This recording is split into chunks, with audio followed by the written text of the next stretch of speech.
welcome tonight. I'm Maureen Campion. I am a marriage counselor, psychologist, and I am the marriage geek. I write a weekly newsletter. I have a Facebook page. The information's on your handout. I'm going to talk tonight for about 45 minutes and answer questions at the end.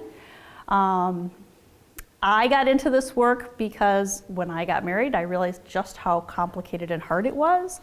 And people were bringing me problems, and I kept going, wow, that's a really good question. And then so I started doing all this research. So my husband likes to say I am an expert in marriage research, not actually marriage, because I've only been married for 14 years, and I'm still making it up. I don't know what I'm doing. But I love the study of marriage. I love the research. I love the work that I do. I see a lot of couples. I do marriage classes, parenting classes. This presentation comes out of the work that, like, the most amateur move a marriage counselor can do is tell people to go on dates. Like, everybody knows that they should have date night, and it's really hard to do it. And everybody's kind of in the same place. And this is what I say is my crystal ball. Everybody's in the same place. Everybody's marriage kind of looks the same. Nobody has enough money and time to go out as much as they'd like. Most of us put our marriages on the back burner when we had little kids, which was really, really appropriate. Like, little kids take so much time and energy, and then somehow you kind of get in the habit of putting your marriage on the back burner. I tend to believe that in most families, especially people that would come to a workshop, like, your kids are probably winning. They are really good at getting their needs met. They will not be ignored. They will demand to get attended to. Our marriage, again, back burner, it's fine. You know, we don't really need anything. And so it tends to be that we kind of have to move some of those resources away from the kids sometimes. Often couples are telling me that they end the evening in separate rooms on separate electronics thinking the other one is busy. If I am on my computer, it looks like I'm working, and a lot of the time I'm on Facebook. Working on Facebook. And my husband will be like, oh, I thought you were busy. And I'm like, well, I was just sitting here because I thought you were busy. And so we are missing each other a lot of the time. We just get busy. We don't know how to connect. You have sex. If the planets align, the kids aren't in your bed, you aren't too tired or too pissed. And so that happens not nearly as often as we thought it was going to. Most couples tell me that every 2 or 3 weeks they have the same stupid fight. And I always call it kind of like, here we go again. You're like, oh, God, really? It's not necessarily about anything, but it's like the tensions have built, we're starting to bug each other, and we have these dumb fights. Oftentimes, in really bad situations, the worse you fight, the bigger cleanup you have afterwards. And so it can last a long time and feel like disconnected. You know you love each other, but you're not so sure you're in love anymore.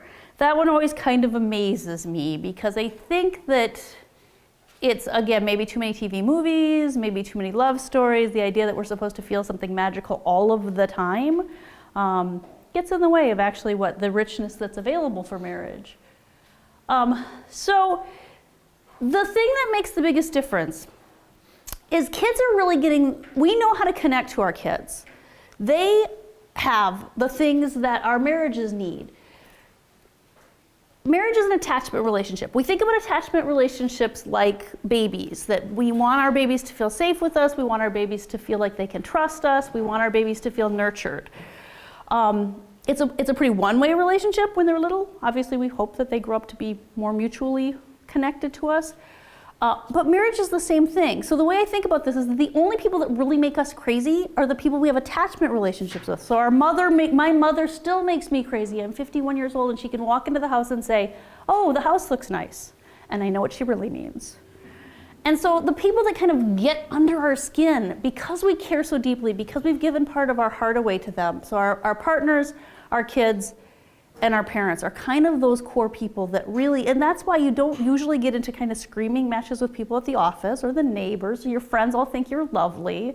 Your partner kind of knows the best and the worst of you because of this attachment work. And so when we're building that trust, we come into marriage with whatever happened in our childhood, which nobody got everything they need in their childhood. You come in with your kind of missing pieces and your partner's kind of missing pieces, and you're trying to build this bond of creating something that you can really build a family on top of. And anytime we feel insecure in that attachment, we can see that with 2-year-olds. 2-year-olds test that. Will you love me if I throw myself on the floor and have a temper tantrum? Grown-up temper tantrums don't look that much different. It's that need to feel safe and connected even when we're at our worst.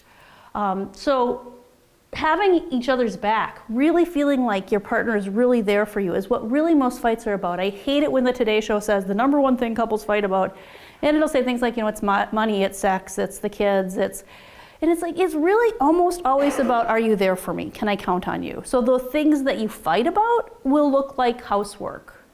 But housework is almost always about, are you really there for me? Do you really care about me? And so we teach our kids to trust us by meeting their needs, being responsive. It's easy when a baby cries, we go pick it up. When our partner needs us, we're supposed to kind of be responsive, be available. Affectionate, playful, we have those things we do with our kids. The silliness, I kind of put the night little Pookie in the corner, because there's this sweetness that's often easier with kids. We're much less likely to feel like it's risky, or we're going to be rejected, or they're going to think we're stupid. We take a lot of risks with our kids to be playful and be silly. Being reliable and predictable, we know that with kids. Like, you can't just say, oh, I'm sorry, I said I was going to do that and I'm not going to. Whereas with our partners, we have a little harder time having that real reliability, that our word really means something. Also, our children will scream and yell and have a fit, and so we try not to set them up that way. Hang in there when we are most unlovable. The things that we want our partners to love about us are the things that we really struggle with. It's hard. I'm the slob. My husband's a little more organized than I am.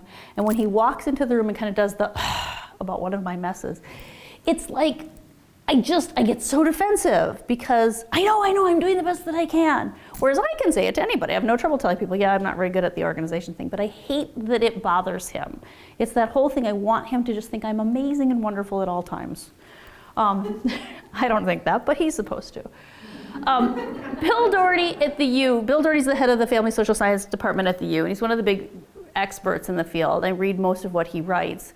He says that for 15 minutes a day, you can have an extraordinary marriage. Now, I could work out 15 minutes a day, and I don't think it would give me extraordinary physical health, and that's not enough. But with a marriage, like, really nobody is giving their marriage 15 minutes. People, the time that people give to their marriage is usually, if they don't fall asleep, they have a few minutes right before the bed. Like, it's, the kids have to be done, the laundry has to be done, the dishes have to be done, we have to turn off the electronics, you can't fall asleep on the couch. And then if there's any window of time, that's kind of our marriage time. If couples are fighting a lot, it's often because you're also not in a very good mood at that time of day. So let's have a really serious conversation at 10:30 at night when we're exhausted, we've had a rough day, or we feel really emotional. So just kind of investing, and I'll go through this a little bit more, but just investing some moments in our marriage to feed it over the course of the day, over the course of the week, and in the bigger picture, so that we're attending to those attachment needs.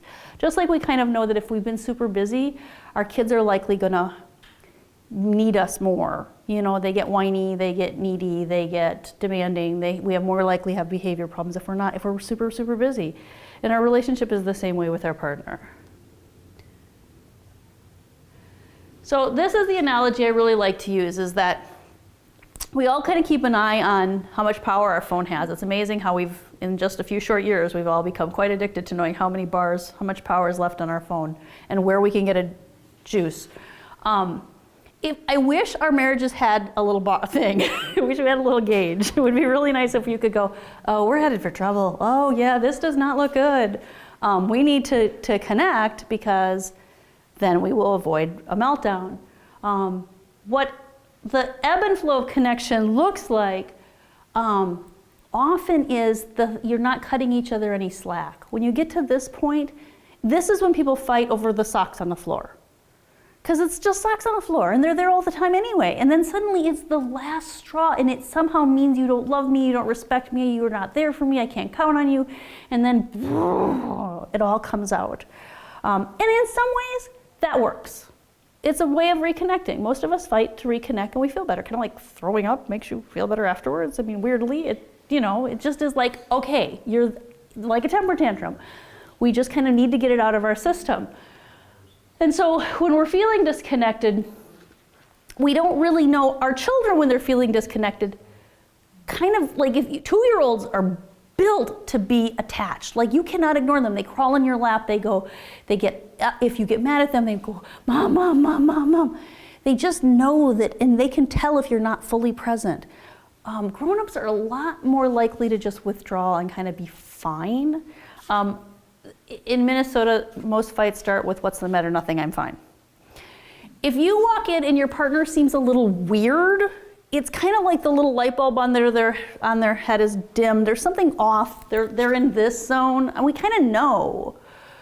There's really interesting research that says we see feelings on our partner's face before they have any experience of it internally, which is why you say, are you mad? And they go, I'm not mad. Maybe I'm mad, actually, that actually sounded mad.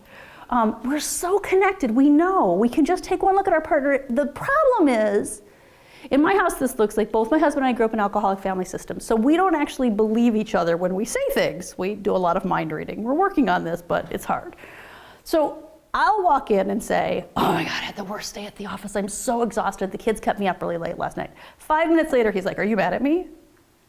I told you what it was. It's exactly what it was. You can see it on my face. Sometimes he'll be like, are you mad at me? And I'll go, oh, yes, I'm mad at you.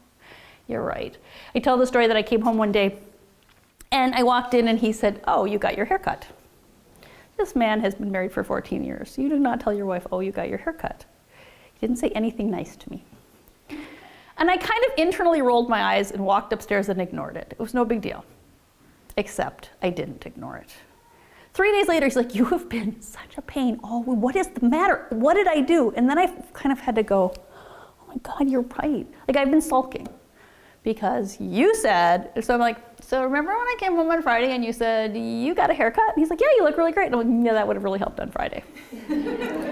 Because when we're hurt by the person that matters so much to us, the walls go up, we get kind of weird, we get kind of quiet, and we pretend that we're just fine, and we don't care. Teenagers do this too. But grown-ups, that just happens. It's very hard to say. It would have been really easy for me to say, I guess it would have been really easy to say, and he would have said, oh, you look lovely. But it's like we don't really want to need them that much. We get weird about needing them that much. So a lot of times the what's the matter, I don't know why, but nobody has ever said, oh, I'm so glad you asked. It just has this weird reaction when people ask us what's the matter. What has really worked in my relationship and with a lot of the couples I work with is to consider just saying, you seem weird, or you seem distant, or it's, with kids, we talk about like kind of holding the mirror up, because if you tell a teenager that they're mad, they'll tell you, that's not what so you don't want to get that defensiveness. But if you can just kind of go, ever since, and my husband's saying all weekend you've been just kind of weird, you've been kind of, snarly and mad at me. And I'm like, oh, because what it does, if you do the you seem disconnected or you seem a little distant, it has us reflect. And a lot of times he'll say, what's up, you seem distant, and I can reflect and say, it's work, it's the kids, it's, whatever, I'm tired. Then every once in a while I reflect and I'm like, that thing you said the other day is really bugging me. Because we can tell when there's stuff between us.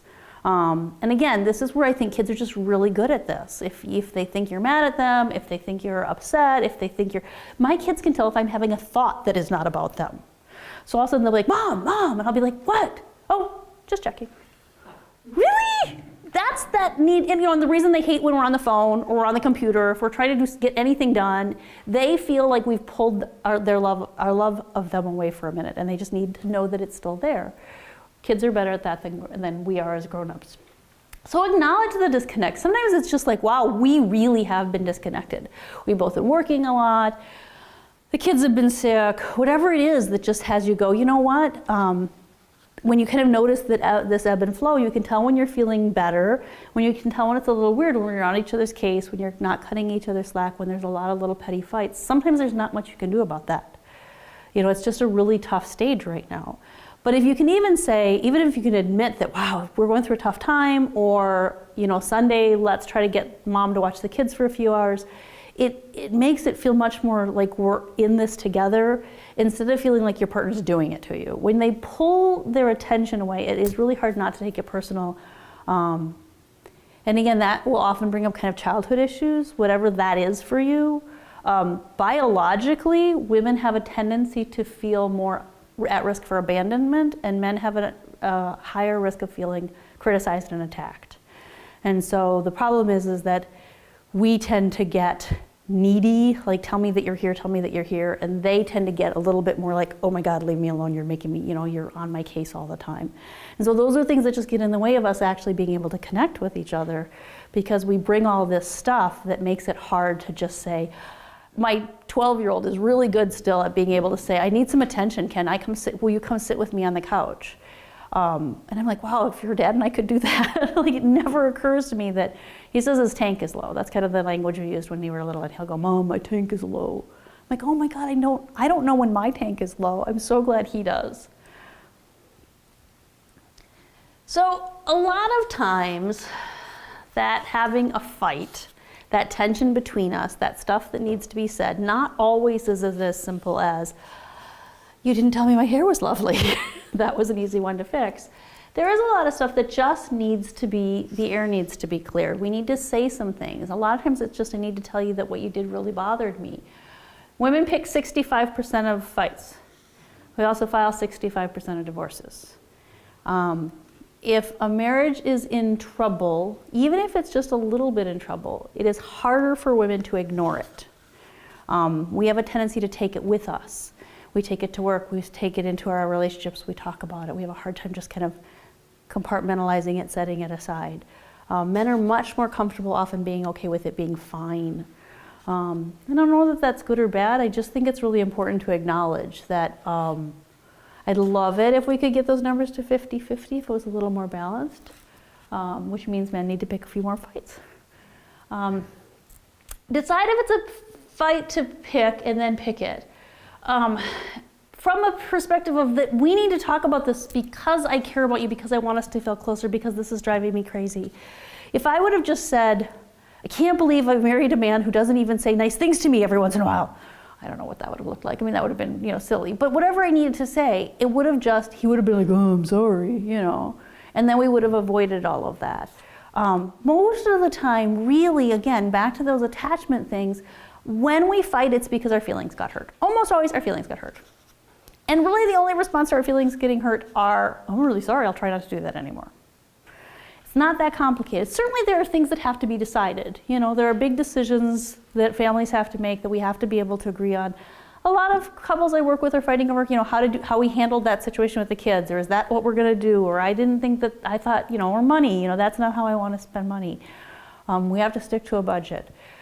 But those decisions are actually mostly conversations. Like really, if we sit down and if we had meetings, like we do at work, you would just kind of talk about how are we going to do this, and we'd come to some kind of an agreement. Inside of that, there is still all those needs of feeling acknowledged, feeling supported, feeling like your partner really heard you. So being able to say, we keep getting mad at each other about money. Can we sit down and schedule some time to talk about money? Find something to tackle. Sometimes if a couple just gets really independent, a lot of times it's like, I handle my things, you handle your things. We don't really have a lot that we do together. And so picking something that, like, I think we should work on what's going on with the kids' bedtime, or I want to work on money. If you get a thing to build